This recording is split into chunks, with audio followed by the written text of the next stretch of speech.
Nós seguimos falando sobre as expectativas desse encontro daqui a pouquinho, previsto para as 9 horas da manhã, entre o presidente Lula e o secretário de Estado dos Estados Unidos, o Antony Blinken.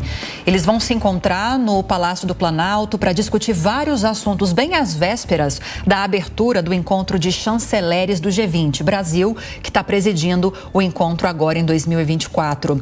E para falar mais sobre a expectativa desse encontro, nós conversamos com Danilo Porfírio de Castro Vieira, que é professor titular de Relações Internacionais no Centro Universitário de Brasília. Professor, bem-vindo mais uma vez, um bom dia. Bom dia, Lívia. Bom dia, Rafael. Bom dia a todos. Professor, nesse encontro são vários os assuntos que devem ser discutidos. Muitos deles têm concordância entre as duas autoridades, transição energética, combate à fome, mas muitos têm discordância também. Entre eles, a questão envolvendo aqueles problemas de disputa por território e eleições na Venezuela, a discordância e muitas entre Brasil e Estados Unidos e guerra entre Israel e Hamas. O que deve dominar esse encontro, na sua opinião? Lívia, vamos em parte. Primeiramente, essa presença do Antony Blinken aconteceria por meio, desse evento do G20 no Brasil. Já era um plano, já uma agenda previamente estabelecida pelo governo americano. E nós, primeiramente, temos que lembrar que os americanos estão preocupados com uma série de coisas quando falamos de América Latina. Primeira delas é a crescente presença chinesa economicamente na América Latina. Os americanos percebem que não só na América Latina, mas em várias regiões do globo, os americanos estão perdendo espaço. Então, eles querem se aproximar de alguns países da América Latina, querem restaurar uma presença mais significativa na região. Região essa que durante muito tempo foi esquecida porque a prioridade entre a década de 90 até o início dos anos 2000, até 2010 mais ou menos, era a Ásia, era a Europa. Então nós estamos vendo que essa preocupação americana ressurge, de restabelecer presença. A segunda delas, questões, obviamente, de natureza econômica. Quando se fala de sustentabilidade, substituição de matriz energética, há questões econômicas, comerciais, envolvidas, onde os Estados Unidos veem um nicho de mercado significativo. E, por fim, temos questões contemporâneas. A questão do regime venezuelano de Maduro, a questão do comprometimento de princípios e valores democráticos e a importância do Brasil em influenciar o regime de Maduro numa provável transição ou não, e a questão de segurança de fronteira. Inclusive, é preocupação do governo brasileiro em relação às pretensões territoriais de Maduro, porque isso pode repercutir também na nossa fronteira. Porque não é interessante ver, por exemplo, forças estrangeiras, e aqui eu não estou falando só venezuelanas, estou falando de forças retaliatórias numa possível invasão. Forças retaliatórias, diga-se britânicas, diga-se americanas, dentro da América Latina. Então, isso para o governo brasileiro, para as Forças Armadas brasileiras, isso é uma coisa preocupante. Então, vemos aqui a presença do Antony Blinken em estabelecer uma proximidade e tentar evitar essa aproximação de países como Brasil, Argentina, com esse novo polo de poder liderado pela China e pelo seu parceiro Rússia.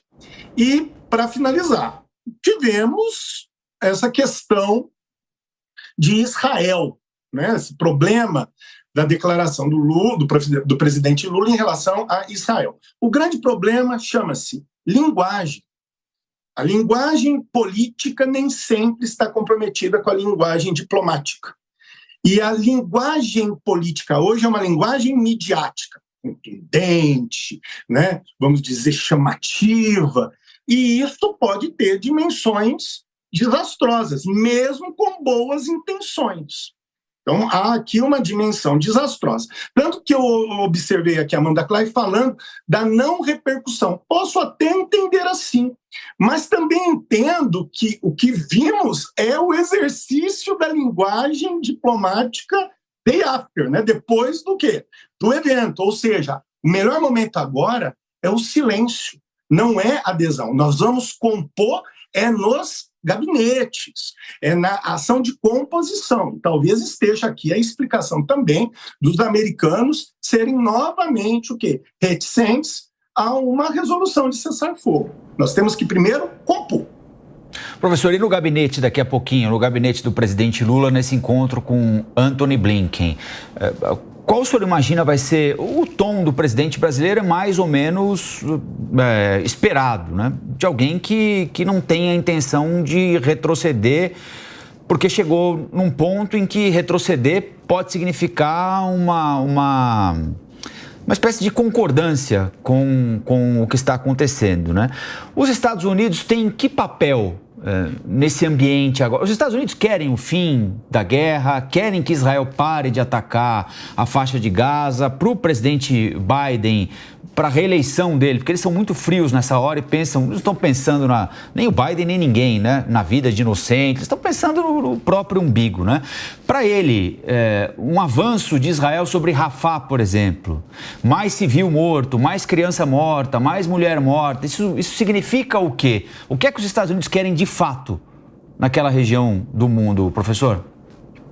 Os americanos tem uma lógica pragmática, mas fundado em alguns preceitos. Eu não entendo que os americanos queiram manter a guerra, pelo contrário, a instabilidade local que foi estabelecida com esse conflito atenta contra interesses norte-americanos e todo um projeto de construção de estabilidade que estava sendo construído desde 2017. Lembra que eu falei mais de uma vez, né, Colombo, que a cara do Oriente Médio hoje é a cara de um modelo anterior a 2017, 2014. Vimos o embaixador brasileiro que nós voltamos à época da Guerra Fria. É uma situação de instabilidade. Lembre-se que os americanos estavam participando de um sério processo de acomodação, de pacificação de relações, desde o início do Pacto Abrâmico com os países do Golfo e com a Arábia Saudita. Era para estabelecer ordem, estabilidade, preceito de segurança, que garante interesses econômicos, que garante objetivos econômicos, que garante que são objetivos políticos. Então, os americanos têm interesse em dar fim a essa situação, mas não a qualquer custo. Sabemos que os americanos estão empenhados, junto com o Catar, junto com o Egito, junto com a Turquia, na composição de um cessar-fogo composto entre Hamas e Israel. Mas Israel não abre mão dos seus cidadãos israelenses, que ainda estão sob controle do Hamas. E entre os cidadãos israelenses e os palestinos, a escolha de Netanyahu é simplesmente obviamente, pelos seus interesses e o quê? Os seus cidadãos. Então, essa é a questão. Já na questão do presidente Lula, eu olho para o passado do presidente. Eu não vejo nessa conversa uma tentativa de retroceder, porque, historicamente, o presidente Lula marca posição em se aproximar de países do Oriente Médio, países árabes, comunidade islâmica, numa perspectiva econômica, numa perspectiva de termos o quê? Interesses econômicos dessas comunidades e interesses brasileiros aqui sendo compostos. Estamos de olho no mercado. E, da mesma forma, marca-se posição em relação à situação palestina, que não podemos negar, é uma situação trágica. humanitária trágica. Então, eu não vejo um retrocesso do Lula, mas pelo histórico dele, uma tentativa de composição, de adequação. Ele vai contemporizar e, nesse sentido, os americanos poderão ter um papel de mediação entre Brasil e Israel, já que você mesmo disse, não é, que os Estados Unidos são os afiançadores da segurança, da estabilidade de Israel na região. Professora Amanda Klein também vai participar dessa conversa. Professor, bom dia. O senhor havia citado um comentário meu anterior. Eu gostaria de saber como o senhor analisa, para a gente voltar um pouquinho atrás, já que esse é o tema mais palpitante do momento, né? A reação, a fala do Lula, as consequências disso para a política externa do Brasil. Mais do que isso, o que isso denota sobre a marca da política externa brasileira nesse terceiro mandato de Lula.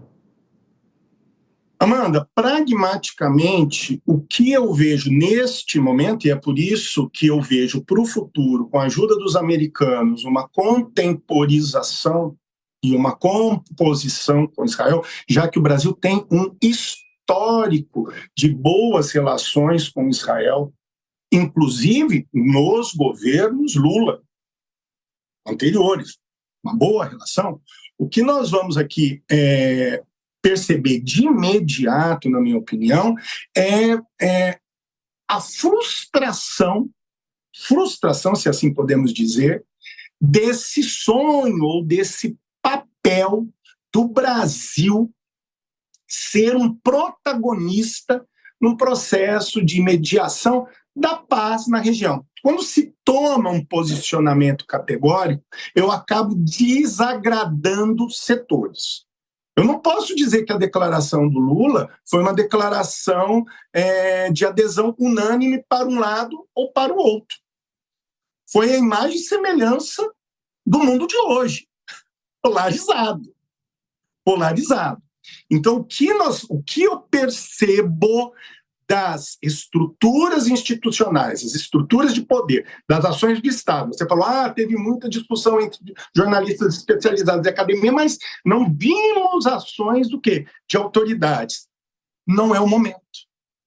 O momento não é botar mais lenha na fogueira. É contemporizar. É usar as forças diplomáticas para o quê? Compor.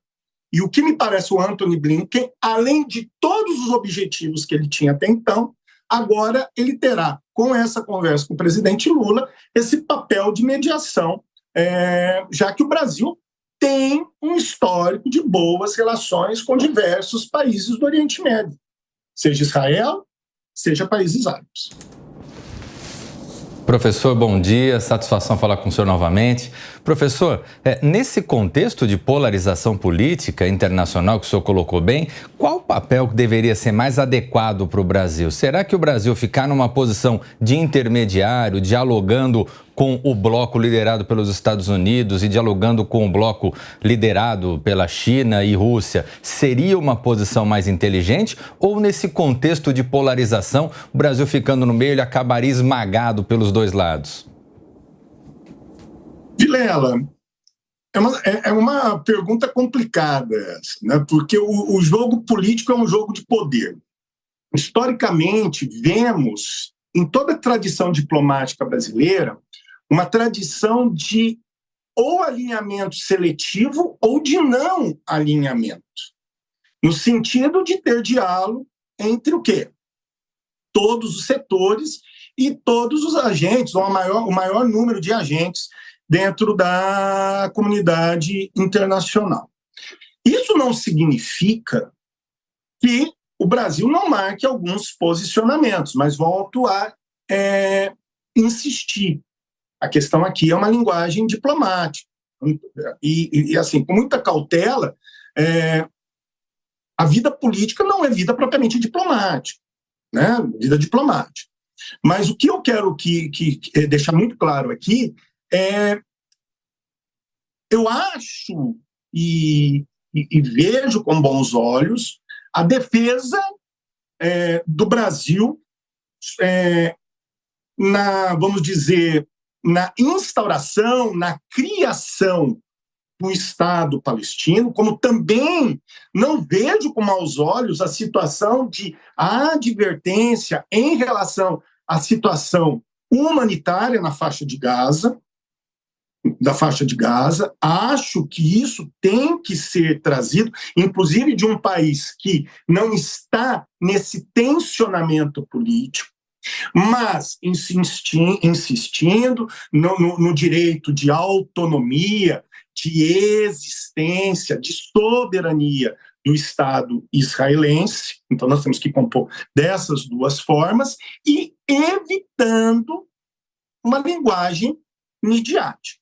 Esse o quê? É o caminho tradicional da diplomacia brasileira, da velha e boa casa do Barão do Rio Branco. Composição, racionalidade, em busca do quê? Da melhor solução. Queria te agradecer mais uma vez os esclarecimentos, professor. Falamos com Danilo Porfírio de Castro Vieira, professor titular de Relações Internacionais no Centro Universitário de Brasília. E até a próxima. Bom dia. Lívia, um abraço. Bom dia a todos.